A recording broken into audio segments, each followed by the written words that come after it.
Like, walk, walk, walk, Brian. Good boy. Will we take that? Yes. Will we take that? No. Fixing severe leash reactivity is one of the most difficult things, not just in dog training, but you're going to do in life. It is very difficult when the dog is on a leash, frustrated, freaks out, loses its mind. You cannot fix leash reactivity in the middle of it happening. The goal is to get the dog in any way to rehearsal of a behavior, rehearse passing dogs while being good. And you might say, oh, well, yeah, that's pretty obvious. It's not that obvious though. Because how difficult is it to even get to that point, or how far away do you have to be? What threshold do you have to be at? The goal is to get them by a dog by any means necessary to a degree. So they rehearse going by a dog without rehearse doing the bad behavior, freaking out on leash. Pain is used, right? High level e-collars are used, prong collars, hardcore corrections, gentle leaders, corrections. Then there's the treat way, where we lure them with a treat, create tons of distance, lure them with a treat. They get around the dog, but they're not really rehearsing passing the dog, they're rehearsing staring at a treat. There are problems with every single way of fixing serious leash reactivity. There is no perfect system.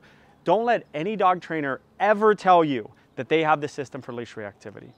It is just under aggression as the most difficult thing in dog training, because it's due to and I'm talking severe. Minor leash reactivity is not hard. When they lose their mind, that's when it becomes difficult. I am going to, in this video today, offer you an alternative method for leash reactivity. You're going to see it in real time with a dog, this dog right here, Shadow, who has super bad leash reactivity. Loses its mind, nothing gets it out of it. Now I could say, hey, avoid dogs for the rest of your life, but that's not training. Okay, I could say, go 500 feet and avoid dogs every time you see them, turn around, or avoid them so much that you find the threshold. People live in a neighborhood. They can't do that. There's a street. The only way thing you can do is this sidewalk and pass them on that sidewalk. It's 50 feet. Well, if this dog's leash threshold is 200 feet, how do they live life? Alternative method. If you've ever wanted to become a professional dog trainer, apply to be in the Beckman coaching program. Learn from me directly. We do weekly lives. You get tons of videos. There's a community section. You can message me. You learn about social media, all my methods, how to have a helper dog. You can possibly leave your job and work for yourself and make money and do it all with integrity. Apply to be in the Beckman coaching program. Email beckmanventures@gmail.com. Tell me why you want to be a part of the program. That's it. So here's what we're going to do. This dog can play with a bunch of dogs off leash. He does not hate dogs, but he sees them on a leash and he loses his mind. You cannot control him. I've tried to do it. He's uncontrollable. I'm going to do a different method today. That method is going to be, we can call it the fractured, I just made it up on the way here, the fractured stimulus method. So what are the stimuli involved in leash reactivity? It is the dog being on a leash and seeing the other dog on a leash. So we have to essentially bring those two stimuli, we have to separate them and work on them individually. We cannot work on them at the same time because both those stimuli are so strong in his head, being on a leash and seeing a dog on a leash, seeing a new dog on a leash, that we cannot work on them at the same time. We have to separate those two stimuli. So what we're going to do is we are going to put him on a leash and we're going to have him with his friends. So he can be with dogs. Can he be with his friends on a leash? There's rehearsal of one of the stimuli with his friends. So he's technically on with his friends, let out 3 of his friends, okay? 3 more of his group, Shadow's group, let them right out. So all I'm going to do is cruise around with this dog on a leash, and he is going to be with his friends. Oh, Joel, it's his friends. I know it's his friends. His leash reactivity is so bad, we have to break this thing down. We have to fracture and separate the stimuli. So this dog is technically, I'm not impressed by it. I don't expect you to be impressed by it. This dog is technically on a leash with 2 dogs. Oh, but they're his friends. I know they're his friends. I told you how hard leash reactivity is. You've got to start somewhere. So, and there's a new dog in the side. So, oh, this isn't special. It's not special, but it's a starting point. It's the very lowest starting point. Let his 3 friends out. He is on a leash and he is seeing dogs. They are off leash. They are his friends. I get it. I don't care. I told you how hard leash reactivity is. And if you have severe leash reactivity. So he is now rehearsing being on a leash, one of the stimuli, and he is seeing dogs run around. We're breaking up the stimuli. I'm not that impressed. I don't expect you to be that impressed. But you got to start somewhere. He is now feeling the leash. Oh, that's a good boy. He is now moving. He is now walking. He is now listening. He is seeing a dog he's on leash. I know they're his friends. You got to start somewhere in life. When things, severe leash reactivity is almost a mental disorder. They can't control themselves. They lose it. You have to, people go to therapy for years to get rid of mental disorders. Leave it. Okay, let's go. Him on a leash, walk him out, let all the dogs say hi to him. Then we are going to pass. I'm moving kind of quick. I'm probably moving too quick. When am I going to make this video? 2 hours long?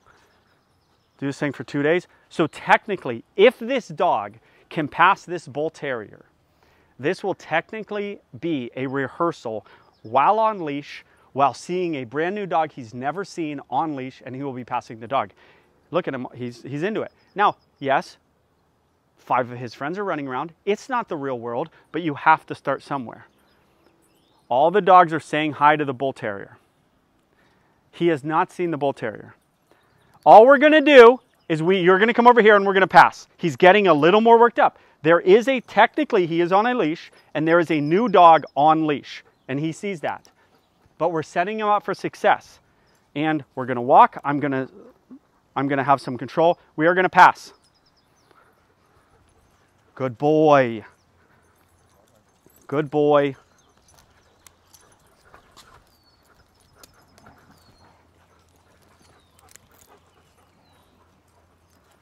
Good boy. I'm going to give a little bit of so it's the perfect step. Stay right there.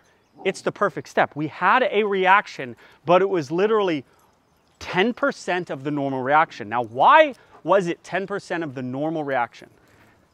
He technically passed the dog, barely reacted. That dog is on a leash. This dog is on a leash. Is it in the real world? No, we got to get there. This is a process. Okay. A lot of mayhem going on over here. Hey! Chill! Brian, push the Vizsla away. Push him away. Push him away. Okay, we're going to get another pass. He has not met this dog. He is on a leash. That dog is on a leash. Walk. I'm going to do my deal. He can't just go anywhere he wants to go.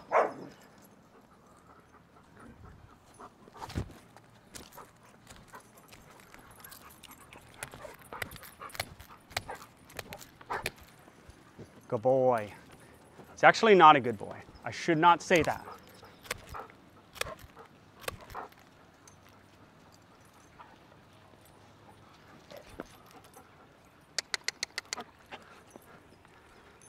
Okay, so you're going to put the Vizsla away. Please, quickly. Okay. Even that step was too much. Even though his friends were walking around, so I'm trying to go quick. I could have gone a little slower. Even though his dogs are around, he technically is on a leash, which is the triggering stimulus, and that dog, that bull terrier, is on a leash and he's never met that dog. It's as close to real life as we can get, and you're seeing him, you're seeing how strong one of the 2 triggers are. Is it him on a leash, or is it the other dog on a leash? I think it's 50-50. He can't control his brain. Brian, please go over there. He cannot control his brain. We are going to add a little bit of corrections, but he's better. He sees the dog. He cannot control himself, so we're going to have to do some of this stuff. Sit. No. So he says, yeah, I'll sit. I'm going to sit looking at that dog. And I'm saying, yeah, no, that's not the way this thing works. I don't care about that dog. So, do I want to do an e-collar? No, because then he can't event. You do that much pain, high turned up e-collars, you do that much pain, they can never meet the dog. And he's good with dogs. So we want to keep him good with dogs. But this is not, I don't live in a world where he goes, yeah, I'll sit, but I'm gonna sit looking at the dog. I could care less what this dog wants to do. It matters to me none, and we're not gonna let him do it. Okay, so he was too stimulated. So we can create some distance, right? We're gonna use all these methods. This is technically punishment, operantly punishing him, and we're kind of not letting him, trying to not let him see the dog. Look at this. Okay, go nuts. Oh, we got a dog who's into us. That's from like the doorway method, right? And we're gonna walk. Brian, please go over there as far as you can. Okay, and you can sometimes like let a dog, like you don't have to, you know, I'm not gonna let him sit wherever he wants to sit, but he can desensitize to the dog, kind of looking at the dog. He's not pulling, he's creeping. There's no creeping, there's no creeping. He's with me, he's barely with me. You gotta start somewhere though. Now we're walking. If we get a pass here,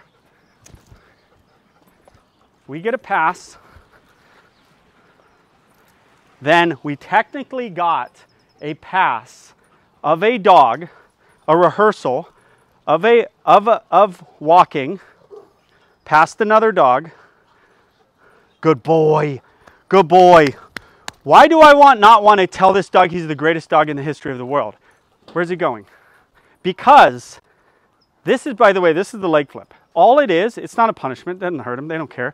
All it does is flips them a little bit. So dogs learn to get their body, they do this. They go, watch to see if this guy ever looks at me while he's leaning on me.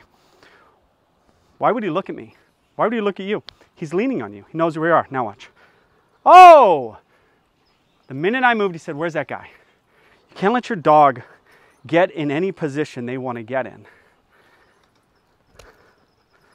Okay, now we're going to pass again, Brian. Please go over there. Now we're going to go a little closer. Oh, he sees the dog. Why did I do that? Because he can't lean on me. Hey! Push her off. Put her away. Put her away. Oh, he's just staring at the dog because the dog's moving. That's not the way this thing works. He's got to know where I am at all times. He is tough. He's top 1 percentile of leash reactivity cases I've ever worked with. You're not seeing it here because he's 90% better than when he came. Or than he was for the video that I showed you. So we're 10 feet away, 20 feet away, and we're gonna walk. Walk, walk, walk, Brian. Good boy. Will we take that? Yes. Will we take that? No. So we have rehearsal. Good boy. I could give him treats. Doesn't really matter. The treats aren't gonna move the needle like people think. Ready? Walk, Brian. So he's got some hesitation. And there is the freak out, and there is the consequence, loose leash, but we're not gonna let the freak out happen. We're not gonna let the pull happen. We're not gonna inflict pain, but we are gonna have something that gets him out of it. Now he's got split focus a little bit. He goes, where's crazy guy who turns a lot? This dog is tough. After all this work, and he still does not know where I am. Okay.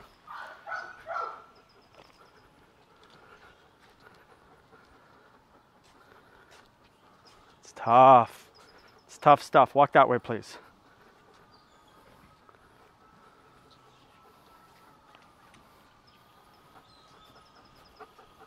Watch me.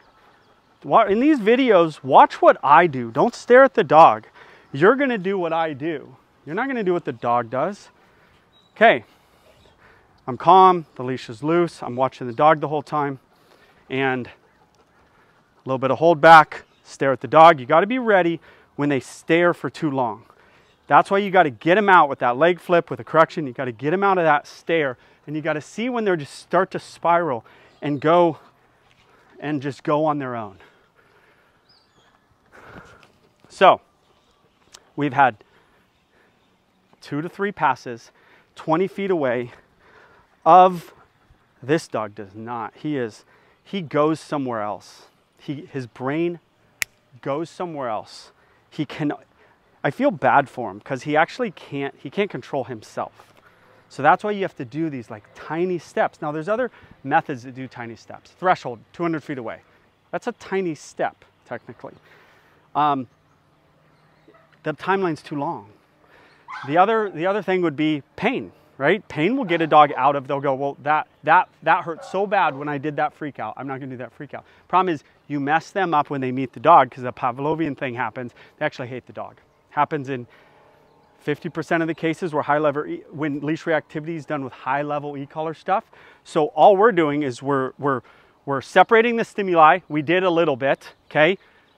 We went pretty quick.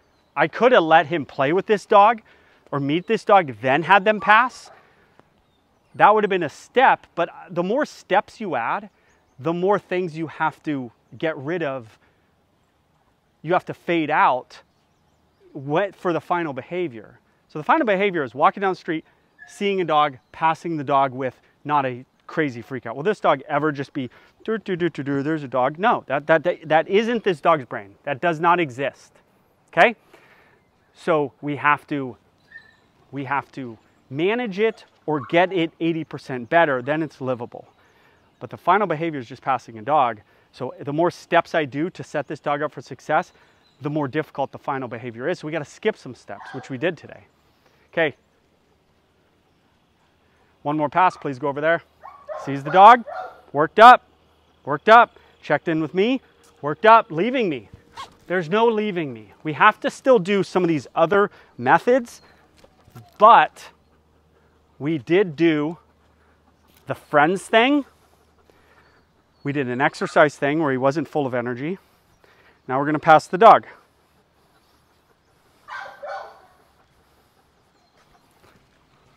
Good boy.